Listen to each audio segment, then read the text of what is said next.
Banire, National Legal Advisor of All Progressive Congress. You know, I grew up in one of the areas considered to be ghetto in Lagos, Mushin.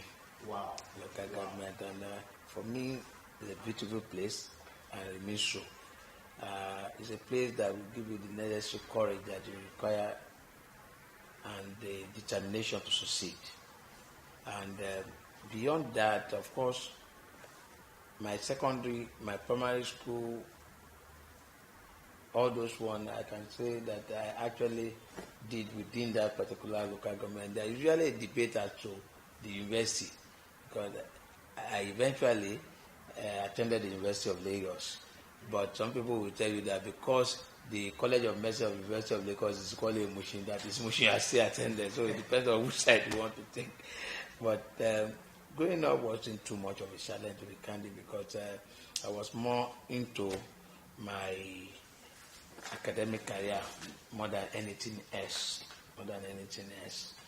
The only aspect that you want to consider also relevant to my development then would be the aspect relating to the religious life, because we practically were compelled to go through the Islamic religious rite daily, and which has become part and parcel of us today. You know, I've always been in politics. That was in school. I, of course, served in several capacities, ranging from even the Law Society itself, even the National Association of Nigerian Law Students. I remember as far back as I think 1984, I was the National Secretary then.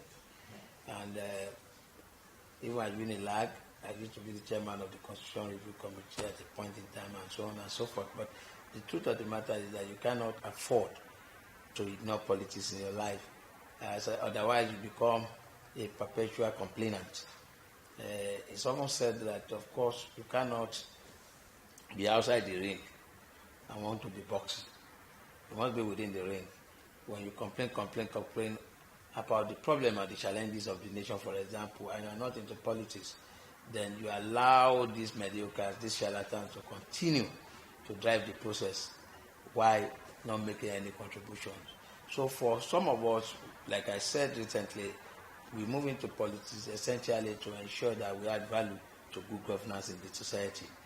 And that is why even as you find us here, we are operating, as we put it in law, pro bono, gratuitously.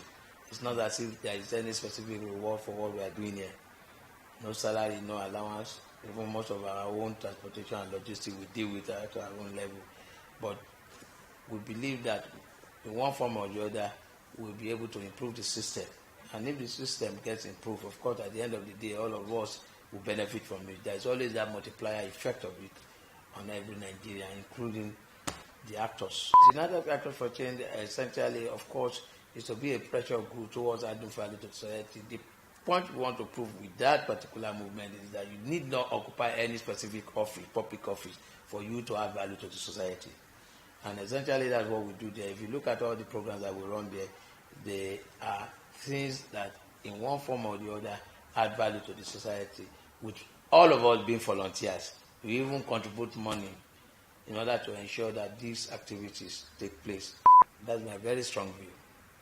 Because generations before us, and even our own generation, we are feeling the nation now, as far as I'm concerned. So we need to hand over to this younger element, and let's see how far they can go. We can give them the necessary backup in terms of experiences of life that we have shared. But let them be the drivers. They have the energy, they have the exposure. At times, they even have the solution to some of these our challenges. Government is presently doing a lot for the youth, but the youth, in my very strong view, need to also take themselves seriously. Most of them are not taking themselves seriously. They give them an opportunity, they mess it up. Then some are inordinately ambitious. We give them some basic assignment to do. They look at it and say, oh, how long am I going to do this to be able to get to this? So I don't think I have that endurance for this and all those stuff. So essentially, for me, they equally need to be challenged to be responsible in their approach and perception of life as a whole. And like I always tell the younger element this time that I'm advising them, I say success It's not a destination, it's a journey. And for you to be a successful person, you must continuously impact on your society. And of course, you know that there is no terminal date for that one. And to that extent, you must keep on, aggressively for that matter, looking for opportunities to add value to your neighbors, to the society at large. So that is the driving force. That, as far as I'm concerned, if possible for me, I want to see every Nigerian smile all the time. That we are comfortable, we are happy people.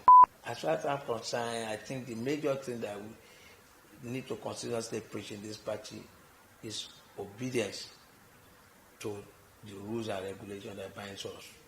Of course, there is also the logistic problem. Logistic in terms of the fact that we need a lot of enlightenment. But of course, we do not have the logistics. Again, in defending or prosecuting cases for the party, there is also a logistic problem equally there also. So these are some of the major challenges that we are facing. But we are not giving up. I've said this continuously that service to the party, service to the government have done a lot. And one must start considering the situation where you become, if possible, another statesman. In other words, regardless of political affiliation, you must be able to continuously add value. And that forms part of the rationale behind the establishment of the United Action for Change. So that outside politics, you must still find a platform where you can continuously enhance the society without necessarily being an active politician.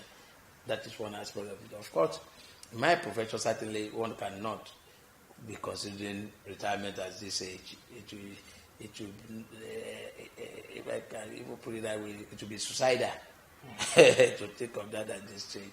There is still a lot that one can still do within the profession. And I believe that, again, there are still so many challenges we have in the profession itself that I believe one way or the other I can equally contribute positively to. So, in that way, I'm not thinking of any retirement in that regard. But of course, politically, we must gradually start stepping back.